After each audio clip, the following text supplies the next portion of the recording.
శ్రీ గురు గణేష్ మేధా దక్షిణామూర్తి సహిత శ్రీ బాలా త్రిపురసుందరై నమః.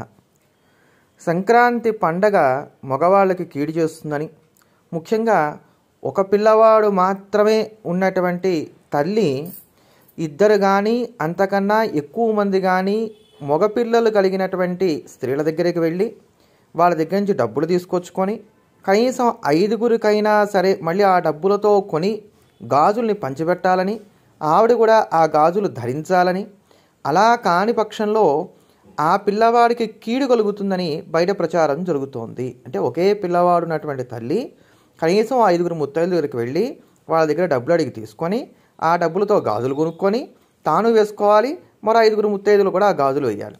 పైగా మళ్ళీ గాజులకు రంగులు కూడా చెప్తున్నారు. వినేవాడుంటే చెప్పేవాడు ఏమైనా చెప్తాడు అంటానికి ఇట్లాంటివన్నీ నిదర్శనంగా నిలబడుతున్నాయి.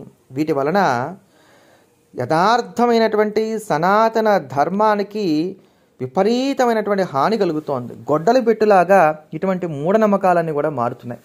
వీటికి ఎటువంటి శాస్త్ర ప్రమాణము లేదు. పోన్లేండి, ప్రమాణం ఉంటే ఉంది, లేకపోతే లేకపోయింది, ఆచరిస్తే తప్పు లేదు కదా, ముత్తైదువులకి గాజులిస్తే పుణ్యమే కదా అని సరిపెట్టుకునేటువంటి వారు మరికొంతమంది ఉన్నారు. లేనిది ఆచరించడము దోషమే, ఉన్నదాన్ని వదిలేయడము దోషమే. ముత్తైదువులకి గాజులు ఇస్తే పుణ్యం, అందుకు ఇద్దాం. అంతేగాని ఏదో పిల్లవాడికి కీడు కలుగుతుంది కనుక నేను గాజులు ఇస్తాను అనుకున్నట్లయితే మాత్రం అది దోషం అవుతుంది. సంక్రాంతి పండగ నాడు ప్రధానంగా పితృదేవతల్ని దేవతల్ని ఇద్దరిని కూడా అర్చించాలి, తృప్తిపరచాలి అని అన్నారు. ఇక్కడ పితృదేవతల నిమిత్తంగా పెద్దలకు బట్టలు పెట్టడం అనేటువంటి సంప్రదాయంతో కొన్ని కులాల వాళ్ళు ఆచరిస్తూ ఉండగా, పితృదేవతలకు తర్పణాదులు విడవడం అనేటువంటి దాన్ని మరికొన్ని కులాలు ఆచరిస్తూ వస్తాయి.